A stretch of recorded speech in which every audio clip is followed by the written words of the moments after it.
Game development is a rather complex art style. You need good locations and worlds people find appealing, visually impressive graphics, nice sound design, hopefully an enthralling story, but most importantly, solid gameplay. It's a hard ask and a fine line to walk as you try to balance all of the above details, to the reception of an asshole on YouTube pointing out all of the times you were a lazy bastard and cut corners to try and save time. Yeah, I'm really not a fan of developers taking the easy way out and structuring levels around tired, lazy tropes the video game world is known for. So today I'm going to count down my personal hate list of these lackluster cliches that have ruined even the best of games. Now before we begin, you may notice a common theme throughout this video. Most, if not all of the topics mentioned here are in fact standalone genres of their own. In many cases, these are the defining examples of these gameplay mechanics and themes actually being enjoyable and brilliant. Essentially, I'm not here to say they're all bad, more so just pointing out when they've been used as a quick shortcut to save time and resources. So with that out of the way, let's get started.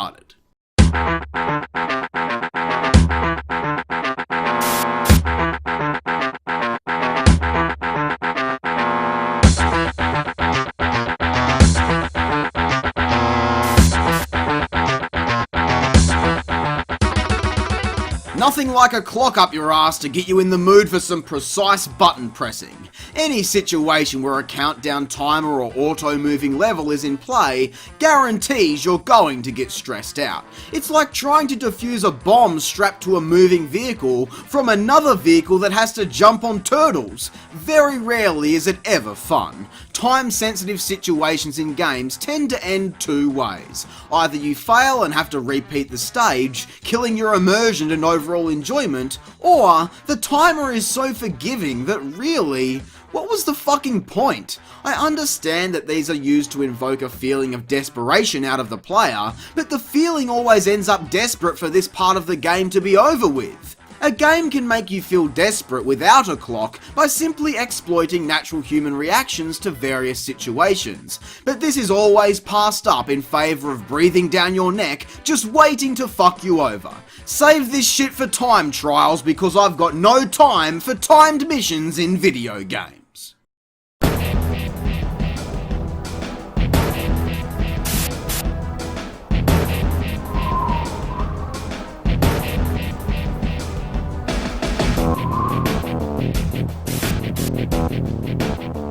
What is the laziest form of level design you can think of? How about just plonking down a tower in the middle of nowhere and covering it with guards, forcing you to get to the top with awkward climbing mechanics? This is much more common in the HD period of gaming history, though I'm sure you could find some examples in older titles. It's just so boring, for Christ's sake. Yeah, it's fun getting to throw enemies down to their death the first time. If you're lucky, the platforming may be enjoyable enough, despite it existing as nothing more than a reskin of the platforming you've done previously. The only thing more depressing is not having anyone to fight or much of anything to look at, as if you replace the tower-like structure with the interior of a building instead. I do personally enjoy the reward, getting to see a nice view of the world, but oh wait, you can't always guarantee that either. And most often than not, getting down off the tower is much more satisfying with zip lines, paragliding, or just jumping to your death because you just wasted 15 minutes climbing this thing.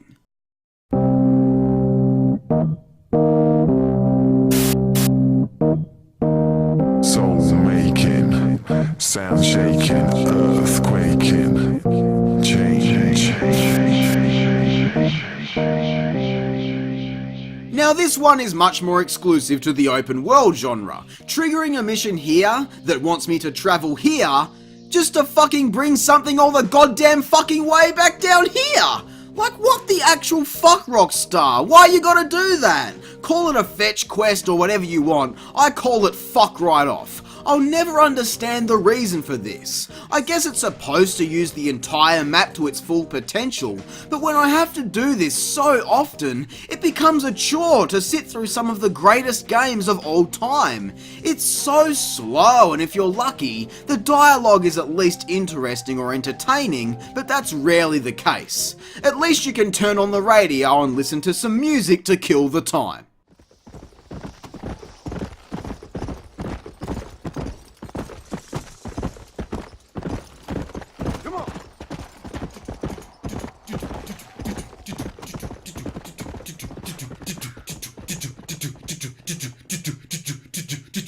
Come on!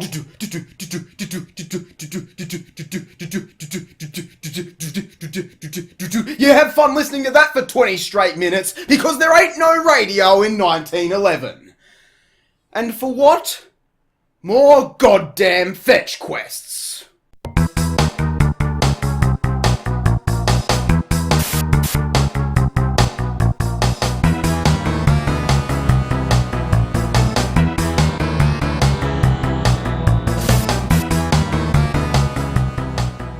At least when you're forced to traverse the entire length of an open world, there should be a variety of different routes to take to help break up the monotony. But there are games out there that force you to traverse the same locations over and over again, and it's insulting.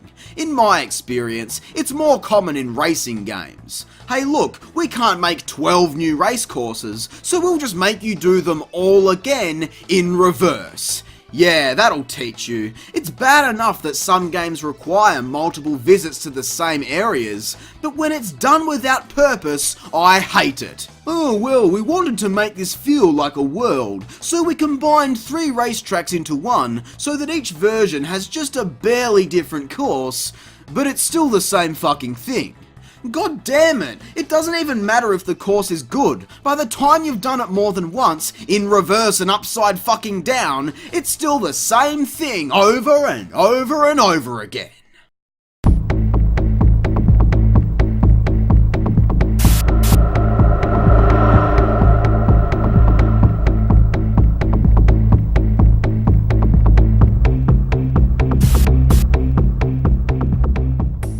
Now this one should be fun. Look at how fun this is. Oh, the fun that can be had playing video games. No matter what game you enjoy playing, you're gonna get bored of it after a while, and game developers know this. Rather than keeping it simple by letting the player change up how things are supposed to be done, instead, here is a plane with only the worst controls you've ever bared witness. I'm not gonna lie, vehicle sections in games, good or bad, do break up the pace, which is generally a good thing. While there are so many classic vehicles out there, nothing can save us from the horde of bad vehicles throughout time. Driving, flying, underwater mech suits, clunky clank sections, and too many terrible tank missions to count. Doesn't even begin to scratch the surface of this huge issue.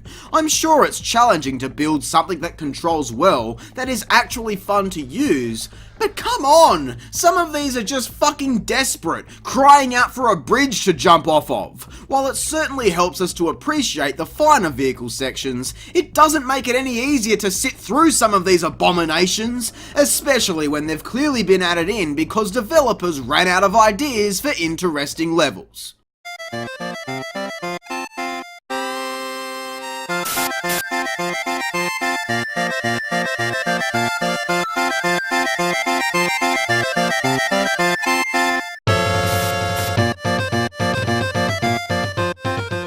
Ever tried to get an old, fat lady who is blind drunk and so stoned Snoop is jealous into a crowded taxi in the middle of the night because you've been kicked out of the pub? That's what it's like doing an escort mission. Whether the AI is supposed to be retarded or so fucking terrible that it's really hard to tell, these missions are always more trouble than they're worth. Your person of interest gets in the way, gets shot or gets you spotted, and other times, it does all the fucking work for you.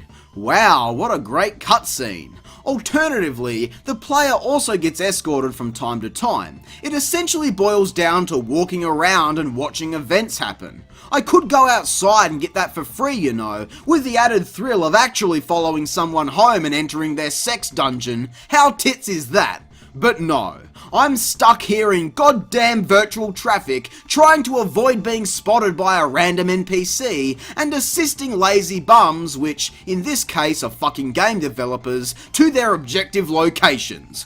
What a way to spend my Friday night.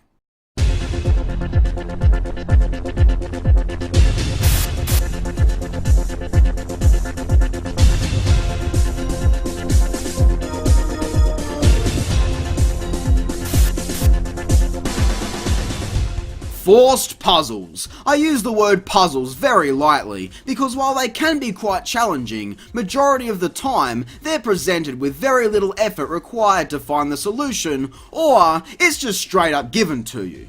Oh no, water, what will we ever do? Find a pallet. Like every other fucking time. Rather than continuing to degrade the word puzzle, which implies something challenging with a satisfying payoff, instead, let's officially class these as roadblocks, because that's the only purpose they serve, to pad the overall experience, and essentially trick you into feeling like the game has depth. It's downright foul. They slow down the pace of the game to a halt, and if they're actually challenging and you manage to get stuck, then it's just going to solve it for you anyway. I normally fluke my way through these if it's not blatantly obvious, or worst case scenario, have to look up a walkthrough. Who wants to deal with that? I'm not enjoying this, and the entire time I'm not enjoying it is more time I'm putting into this game. Nothing more than fluff that's supposed to make this feel like a deep experience.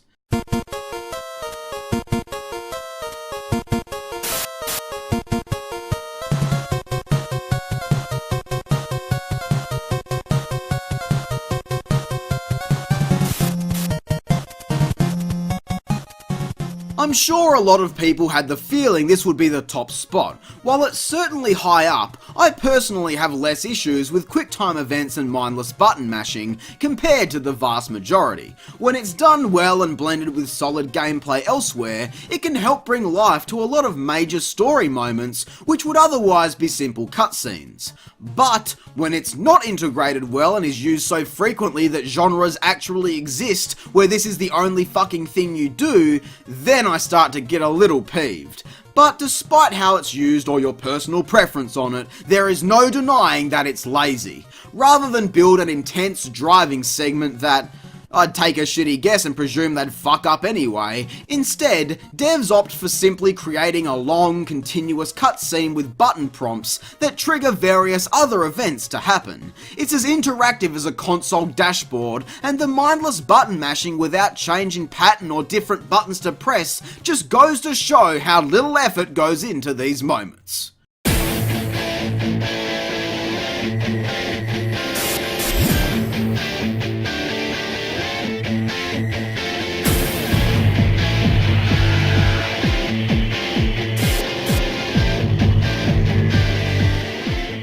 Oh my good Jesus Christ, turrets shit me to the fucking moon. No matter what the genre, there is bound to be some description of a turret section hidden within it. Killing crabs on a beach, shooting soldiers, obliterating zombies, shooting soldiers, defending against vehicles, shooting soldiers, helicopter battles, shooting soldiers, getting surrounded by every cunt in the game who want you dead, shooting goddamn soldiers, using a water cannon to fuck up innocent civilians in a theme park, and shooting fucking soldiers. Static or on rails, it's all the fucking worst. I don't care how many great classic moments have spawned because of this god-awful cliche, it's still one of the worst and most overused lazy concepts ever conceived for video games. They're never good. All you do is drag the crosshair around the screen and pull the trigger while corpses stack up around you. If you're lucky to avoid being fucking sniped by some try-hard enemy, or blown to shit by explosive barrels, forcing you to start the entire thing again. Shooting soldiers! I can't believe it! Why is such a universally hated mechanic so common in our favourite games? And more importantly, what could possibly be worse than turrets? Well, I think I've got something much worse and much more lazy. But before we take a look, here are some honourable mentions.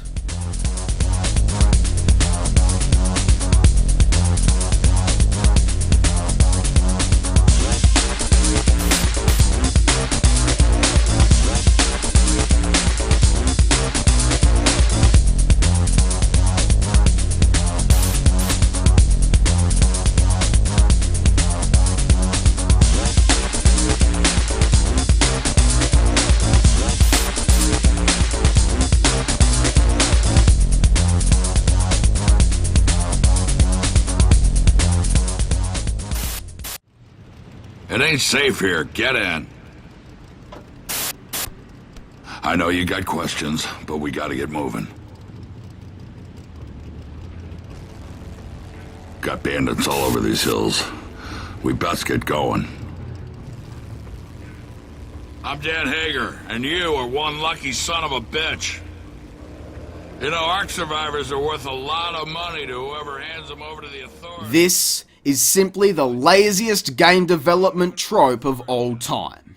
Rather than motion cap or animate a creative, interesting and engaging cutscene for the player to become immersed with, instead we get to sit here and watch as this game strokes its huge exposition cock and floods the player with information. The history of everything in a few minutes while you're forced to sit here, no skipping, no gameplay, and not the slightest caring for what the game has to say because you're forced to witness the stiff, in-game graphics and average voice acting trying not to have a fucking stroke. Cheers.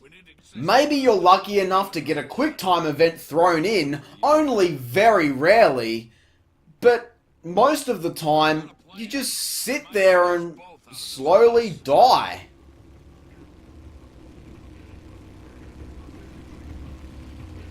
Well, in the meantime, I hope you enjoyed the video. If you did, be sure to leave a like, subscribe, and share. I'm Square Eye Jack, and I hope you have a great fucking day. Thanks for watching.